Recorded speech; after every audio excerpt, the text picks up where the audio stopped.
Good morning. Today we are going to discuss, for our book, Bibles, Brahmins, and Bosses, A Short History of Boston by Thomas H. O'Connor. It's actually quite good and rather amusing at the same time.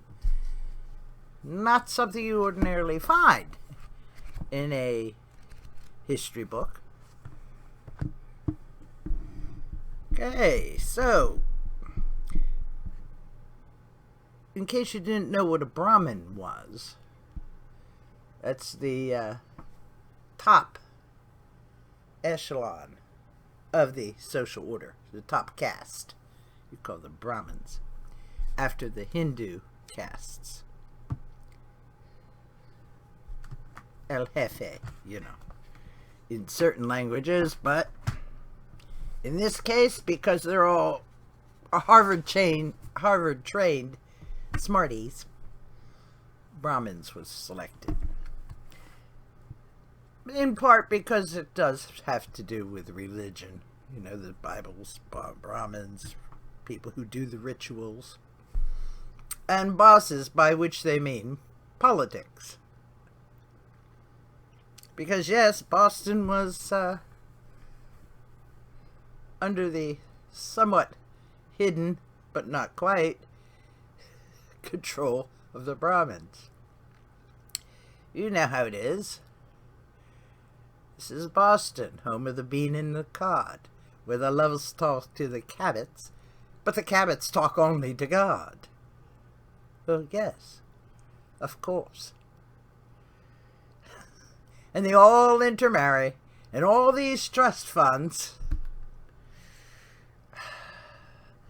It's a tangled web we weave. Yes, and if you ever read Charlotte McCloud's mystery series involving the Kelling family, you get the idea behind it. It got so entangled you have no idea. You're your own great aunt before you're born. Jeez. Because if you have only a certain number of people to get married to, well, and then first wife, second wife, and everybody has kids because be fruitful and multiply and all that, so it could get rather interesting.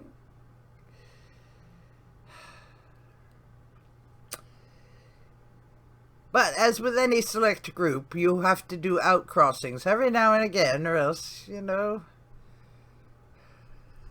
bad things happen. And we can't have that.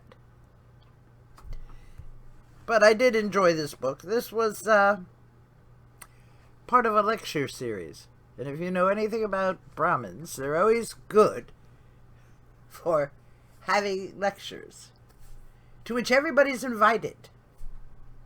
You go, you listen to somebody say their piece, and then you feel enlightened.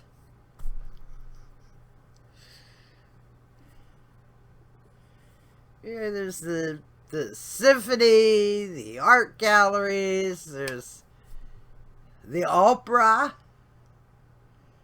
because these things are felt to uplift and enlighten and improve one's being.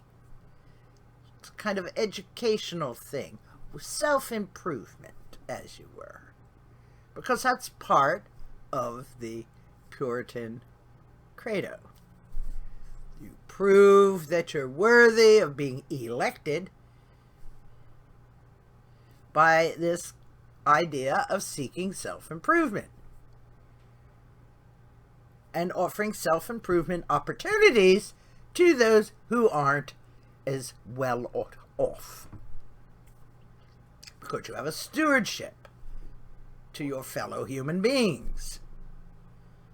You have a social responsibility to offer them opportunities. So you start free hospitals. You start cleaning the streets. You start urban renewal. You do churches. You do schools. You do, yes,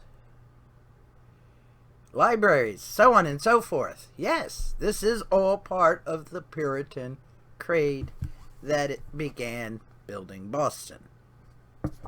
And continues. I mean, the Raymonds might be, no, not clearly in view, but they're still there. Oh yeah, they still exist. It's just not done to flaunt it, you know.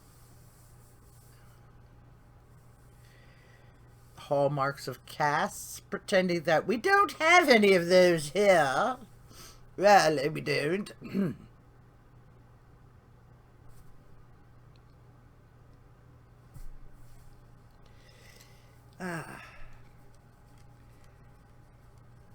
But does anybody pay attention to Boston? Certainly.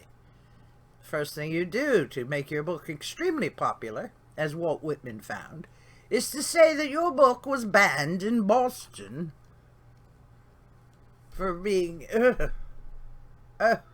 obscene, darling. Really, it's quite something.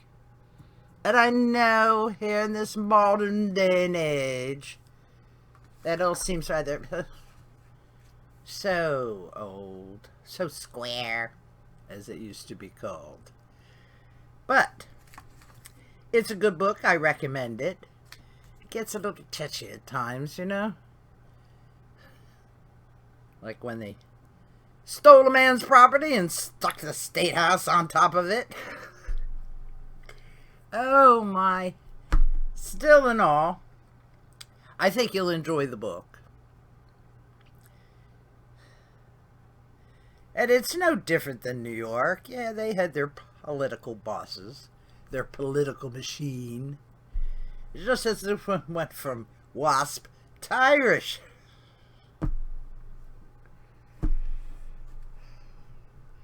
You remember the Irish in Boston? Ah, well. I recommend it. I also recommend reading the Kelling Murder series written by Charlotte MacLeod. It is quite fun. And it tells you a lot about people. Yes, they may say they want security, but really? Have you seen the way they drive? Thank you for watching. I hope this helps, and please do come again.